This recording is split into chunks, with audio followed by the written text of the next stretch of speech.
What's up everyone, welcome back to the shop. Today we're going to talk about one of my favorite ways to fish topwater.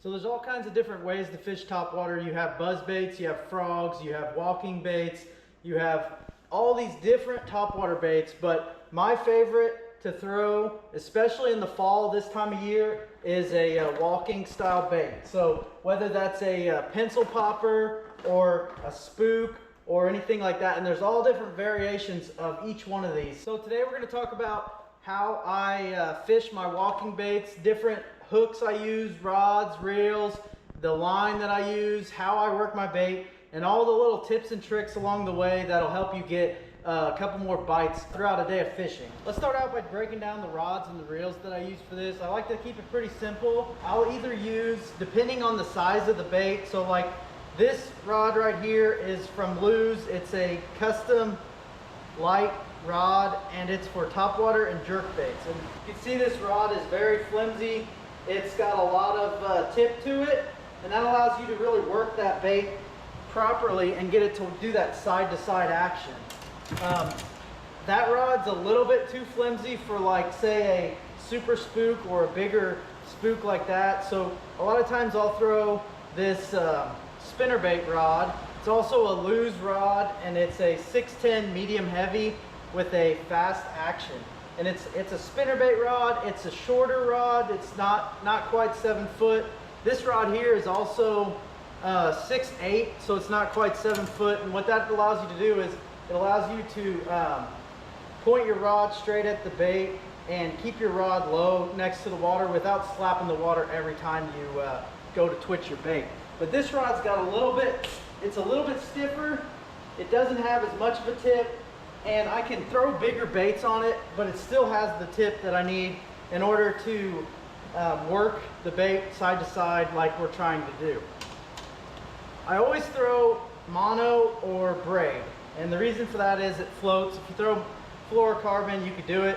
It's just not a very good idea because it's going to sink, and maybe if you make a really long cast and it gets like halfway in, you'll start to notice your bait starting to submarine a lot more with that fluorocarbon. So braid, fluorocarbon. The only thing with braid is a lot of times you have to step up your hook on the braid. And honestly, on my mono, I still will throw a 2X hook as well, but I like to, on all my topwaters, is step up my hook from just a regular size round bend hook to a double the thickness or a 2X. So that's a regular size round bend hook, and this is a 2X round bend hook. This 2X one is twice the thickness, and they have 4X and different sizes, but I usually just stick to 2X. And the reason for that is I don't want to bend that hook out whenever I go to set the hook. So with braid, a lot of times if you horse those fish in and you have your drag set too tight, you'll end up bending these hooks out, especially when you get hooked big smallmouth like on the Tennessee River or something like that. Whenever you're fishing around bars and stuff in the fall time, you'll hook a big smallmouth or just a big fish in general, and it'll bend those hooks out. So the 2X hooks are really important with braid, absolutely, but mono, a lot of times I'll throw the 2X as well, just for a little extra peace of mind and knowing that I'm not going to bend the hook out whenever I do hook one. As far as the reels, it doesn't really matter which reel you use. I like a pretty high speed reel, and the reason for that is it'll pick up that line whenever you're twitching it. It's going to pick up the slack faster, as well as if you do catch one or do hook one, you can really reel down to that fish real quick, and on those longer casts, you can catch up and pick up as much line as possible real quick and get those fish in the boat. So as far as working the bait, you want to always have a little bit of slack in your line, and you're going to want to point your rod directly at the bait and always twitch your rod back at the bait and apply slack to your line. So what that does is that slack in the line is going to allow your bait to walk side to side, and that's what you want to do with jerk baits, topwater baits, frogs, things like that, to really get it to have that extra action, that slack after, like when you twitch it and then you throw back the slack at that bait, it's going to cause it to do that extra side-to-side action that you're wanting. So basically you just twitch it just like you would a frog, a jerkbait, anything like that. Like I said, the slack's really important to make sure that it keeps going in that side-to-side action. But as far as the speed and cadence, it really just depends on the day. I've had places like Kentucky Lake and stuff on some of them bars where you can't fish the bait fast enough, or like Lake Hartwell when they're chasing blueback herring, you can't fish the bait fast enough.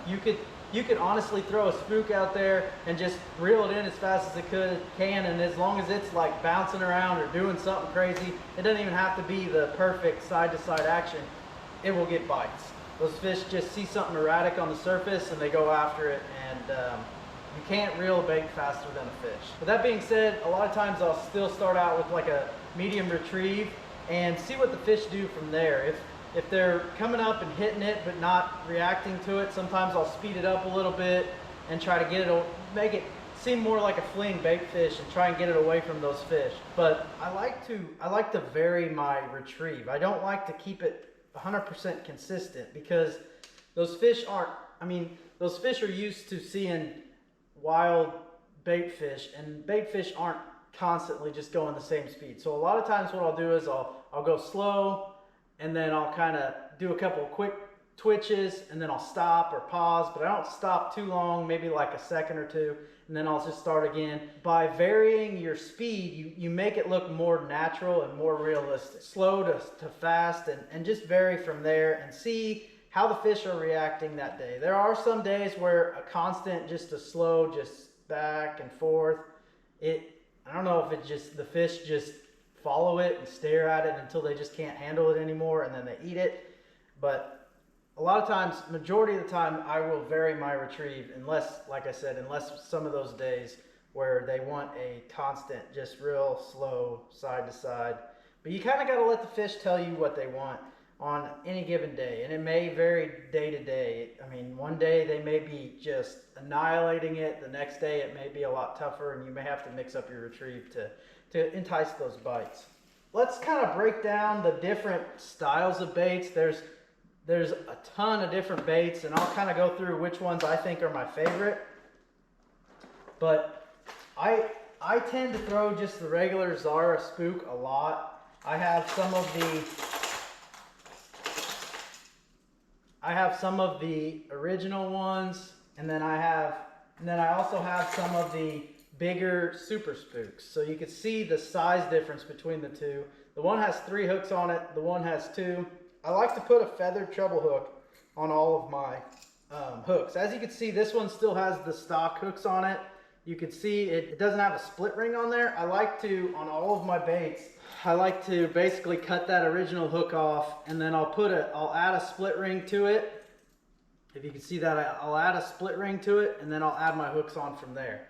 And that kind of it takes away the advantage to the fish if it would happen to like get stuck on that edge there. You have that split ring to kind of help you out and give you a little bit more leverage on those fish. So I like to take this hook and basically just take side cuts, cut it off, add a split ring, and then add my hook onto that. But like I was saying, I almost always put a feathered treble hook on these baits, and the reason for that is it gives those fish something to attack. Like if you pause that bait and they see your bait and they see this kind of just moving around a little bit, just a little bit in the water, it gives them that little enticing factor to come up behind it and eat that bait. So like I said, I throw the Zara Spook a lot. I like to throw the bone color a lot. If you've watched any of my videos in the past, I like to keep things pretty simple. I have a bunch of other colors too, but typically I'll throw that bone color. It's just a bait that works a lot. And they also have some like sexy shad colors like this, or if you get on certain lakes, and this is something that I've really liked in the past, is certain lakes just have different niches where there's different baits that work, and it's kind of cool. But there's some lakes where like a clear, or if you're on like a herring lake, chrome is a huge deal. So chrome, On herring lakes, I'm not sure what it is, but they really like the chrome because it resembles a herring, and you just throw that over the top of them and they come up and just annihilate it. Sometimes this clearer color works really well on lakes where they're keying in on really small bait fish, and then they're mostly just seeing this feathered treble hook and going after that. Obviously, it kind of goes with the watercolor. If the watercolor is a little bit dirtier, I'll throw a more bold color like just a straight white or a bone. Like you can see the bellies on this one's more white, and this is a bone color. If I'm on a clearer lake, I'll throw like a chrome or like a shad pattern color. Like this one here is actually pretty clear on the bottom, but it's got a shad pattern on top. And then the clear one that I just showed you. Kind of vary it based on the watercolor, but like I said, the majority of the time I usually end up going back to this bone color. There's a lot of different styles. Like for example, this is I'm a skimmer, real narrow. It walks really good, but it's more like I ended up getting these for Lake Hartwell when I fished the All-American. I don't know if it just resembles a blueback herring better or if it just walks faster. I'm not really sure why that is, but that's a bait that I got just for that, and it works pretty good. I just don't know how much I throw it around here. And then you kind of get into the pencil poppers, and on days whenever the wind kind of picks up a little bit and you don't think that those fish are really able to key in on that spook on the top of the water, you can add a little bit of like a pop to it. So this is a evergreen shower blow, and you can see the cup on you can see a cup on the face of this thing, and whenever it goes in the water, it really throws a lot of water depending on how you twitch it. You can twitch it where it's not throwing as much water, or you can really just almost like a popper. So these baits are designed to be like a walking bait, kind of a in-between between a walking bait and a popper. So like those days that the wind is picked up a little bit, I've caught fish on these things in like 2-foot waves. They'll still come up, they'll still eat them. They can find those baits a lot better than they can like a spook or something like that. That's whenever I throw these pencil poppers, is whenever the waves pick up a little bit and it kind of takes away the action of that spook, and you need a little bit more action from one of these pencil poppers to get the job done. As far as rattles, I don't really mess around with this a whole lot, but there are some times whenever they would want a bait that does not rattle, or a bait with a one knocker. So for example, this one here has got like a one knocker in it.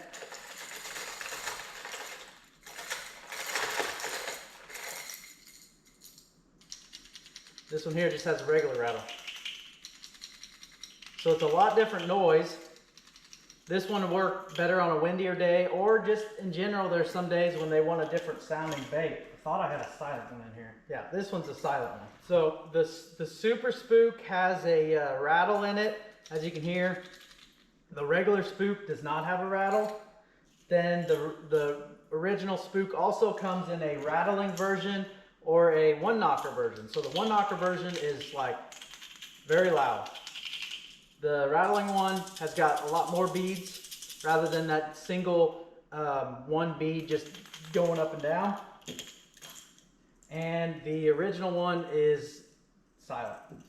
So you can kind of play with the different rattles and decide which one's working best for that given day. A lot of times I throw just the original one or the Super Spook, and the Super Spook has a rattle.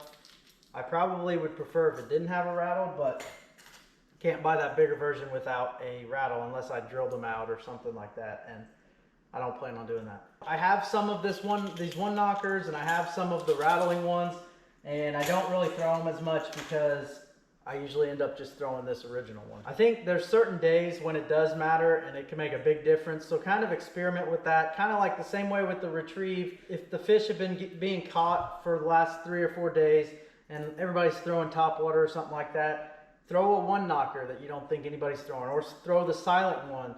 and kind of do a little bit of the opposite of what everybody else is doing, and hopefully that can get you another bite or two. Another thing I always do is when I tie my knot, I always tie a loop knot, or you could put a snap on it or an O-ring or something like that. Rather than tying a knot directly to where the connection point is, that a little bit of slack or a little bit of give allows that bait to walk a lot better. Snaps are nice because they're interchangeable, or if you just put a like a split ring on the front of that, just to have a little bit of movement up there. Or what I do is I tie a loop knot, and it has like a little 1/4 inch, and then it has my knot, so there's movement there between that knot. As far as where I throw them, that kind of just depends on the time of year. A lot of times in the springtime, you could catch them just on flats around like post-spawn areas where those fish have just gotten done spawning, and they pull up on shallower banks around some bluegill beds or something like that, and you can catch them like that. But being that it's fall, in the fall, a lot of times you'll catch fish on flats. So these fish will kind of move up and migrate with the bait fish. And when they move up there, they're going to be on these shallower flats. It depends on the lake. Sometimes like Kentucky Lake, when they get on these bars, they might be 4 foot or less, or any of the Tennessee River, I guess, for that matter. Might be like 4 foot or less on these bars, and then they kind of sit up there or sit on the edges or behind a stump or something like that. And when bait comes around or comes over the top, it will allow those fish a good place to ambush those baits. So in the fall, I like to throw these baits around flats where there's bait fish that are active. I've also caught them pretty well on like around bluff banks, which is kind of surprising because you might have your boat sitting in 20, 30 feet, but those fish will sit up on the bluff, and if you cast your bait up to the bluffs, fish may follow it out all the way, and they may not commit until they're closer to the boat. And those fish are basically just set up on that bluff feeding, looking for any bait fish that is coming down that bluff, and they can trap them against the wall, or they can follow them, or whatever they need to do. Those fish are, those bluffs are really good ambush areas for those, good places for those fish to set up. They can move down in the water column, they can move up when they're ready to feed. I've gotten a lot of bites fishing bluffs and bluff walls just all around the country with a topwater bait. And then obviously other areas you could fish is just chunk rock banks. If you're just going down the bank and there's some good looking rock, or there's riprap or anything like that, around some causeways or bridges are always good funnel areas. There's a lot of places where you could throw this topwater. I tend to throw it a little shallower, but like I said when I was talking about the bluffs, I mean you could be fishing a bluff wall and still get bit on this thing. So in the fall, you just kind of want to make sure that you're around the bait, and if you're around the bait, you're probably going to be around the fish, and a topwater bait is a great way to catch them. So hope you guys liked the video. Be sure to like and subscribe, and we'll see you guys next time.